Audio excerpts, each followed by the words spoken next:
विनय एक बीमा कंपनी में काम करते हैं। उनकी कंपनी उनको एक जगह से दूसरे जगह ग्राहक से मिलने के लिए भेजती रहती है, जिसके कारण वो अपना घर एक ठिकाने पर नहीं रख सकते थे।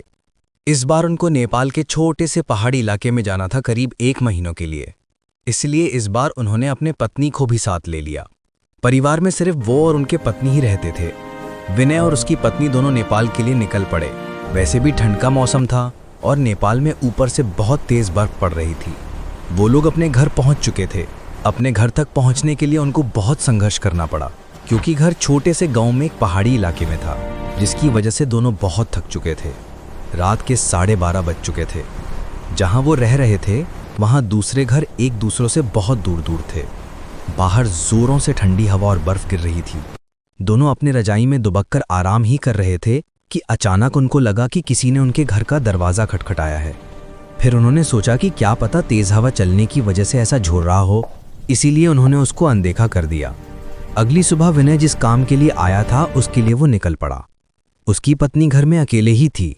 उसको समझ नहीं आ रहा था कि वो घर में बैठे वक्त कैसे बिताए। उसने सोचा कि चलो क्यों ना बाहर जाकर ही कुछ देख लिया जाए। बाहर ठंड तो थी पर हवा नहीं चल रही थी, इसीलिए उसने अपना स्वेटर पहना और बाहर निकलने को तैयार हो गई। जैसे ही उसने अपना घर का गेट खोला, वैसे ही देखती है कि घर के पास बने खंबे के पीछे एक छोटा सा बच्चा खड़ा है, जो उसको चुपके चुपके देख रहा है। विनय की पत्नी ने उसको अपनी ओर बुलाया पर वो नहीं आया और वो वहां से भाग गया। अगले दिन भी कुछ ऐसा ही हुआ। वो लड़का उसको फिर से घूरे देखा जा रहा था।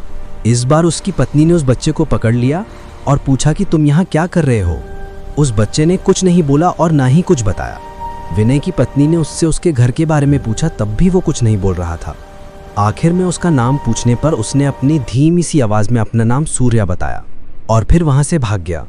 उसको उसका व्यवहार कुछ समझ नहीं आया। ये सिलसिला ऐसे ही चलता रहा। वो बच्चा रोज उसको खंबे के पीछे से निहारता रहता था। उस दिन रविवार की रात थी। दोनों घर में अंगीठी के सामने आग ताप रहे थे, क्योंकि बाहर की हालत बहुत खराब थी। इतनी खराब कि कोई थोड़ी देर के लिए बाहर निकल जाए तो उसकी जान चली जाए। अचानक दरवाज़ा किसी ने खटखटाया। उन दोनों को फिर से लगा कि शायद हवा की वजह से ऐसा हो रहा हो। तभी फिर से किसी ने दरवाज़ा खटखटाया। इस बार खटखटाने की आवाज़ साफ आ रही थी। ये आवाज़ सुनकर दोनों डर गए, क्योंकि इतनी रात को वो भी जान ले लेने वाली ठंड में आखिर कौन हो सकता है।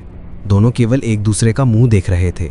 अचानक दरवाजे के बाहर से धीरे धीरे रोने की आवाज़ आने लगी।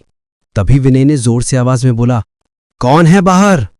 कुछ देर तक तो आवाज़ नहीं आई, पर बाद में एक धीमी सी आवाज़ आई, दरवाज़ा खोलो, कृपया करके दरवाज़ा खोलो, बहुत ठंड है। ये आवाज़ किसी छोटे से बच्चे की थी। तभी विनय की पत्नी को ये आवाज़ जानी पहचानी लगी। उसने कहा कि ये तो वही बच्चे की आवाज़ लगती है जो रोज़ घर के बाहर खड़ा रहता था। विनय की पत्नी ने कहा कि हमें उसे अंदर लाना चाहिए। वो भागते हुए अभी दरवाजे के पास जा ही रही थी कि अचानक उनके घर के फ़ोन की घंटी बजी। फ़ोन एक पड़ोस में रहने वाली औरत का था, जिससे आज ही विनय की पत्नी मिलकर आई थी। विनय की पत्नी ने फ़ोन उठाया। वहाँ से उस औरत की आवाज़ आई, हेलो जी, मैं आपको बताना भूल गई थी कि अगर आपके घर के बाहर कोई भी दरवाज़ा खटखटाए तो उसको मत खोलना।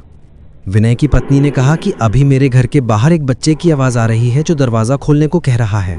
तभी उस औरत ने कहा कि नहीं, आप बिल्कुल मत खोलना, वो असल में एक आत्मा है। यहाँ जब जब तेज़ आंधी और ठंड पड़ती है, वो तब तब सबके घर के बाहर जाता है और दरवाज़ा खोलने को कहता है।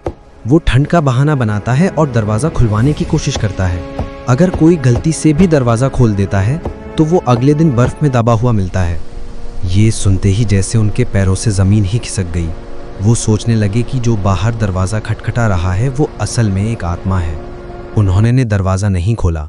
अगले ही दिन वो दोनों भागकर पड़ोसी के पास गए और पूरे मामले के बारे में पूछा। उस औरत ने बताया कि इस गांव में एक परिवार रहता था। पहाड़ टूटने की वजह से उस परिवार का विनाश हो गया। बस एक बच्चा बच गया। वो दूसरों के घर जा जाकर खाना मांगता। एक दिन बहुत जोरों से बर्फ की आंधी पड़ रही थी। वो दूसरों के घर के बाहर दरवाज़ा खटखटाकर घर के अंदर आने को गुहार लगा रहा था, पर किसी ने भी उसकी गुहार नहीं सुनी। ठंड की वजह से सब अपने घरों में दुबके हुए थे। कल सुबह होने पर उस बच्चे की लाश बर्फ में अकड़ी हुई मिली। आज भी कभी भी जोरों से बर्फ की आंधी आती है तो उसकी आत्मा सबके घर के पास आती है और गुहार लगाती है। ये सब सुनकर दोनों हैरान रह गए। लेकिन वो वहाँ 1 महीने जब तक रहे तब तक 3-4 बार उनके साथ ऐसा ही हुआ। लेकिन विनय का काम खत्म हो जाने पर वो वहाँ से चले गए।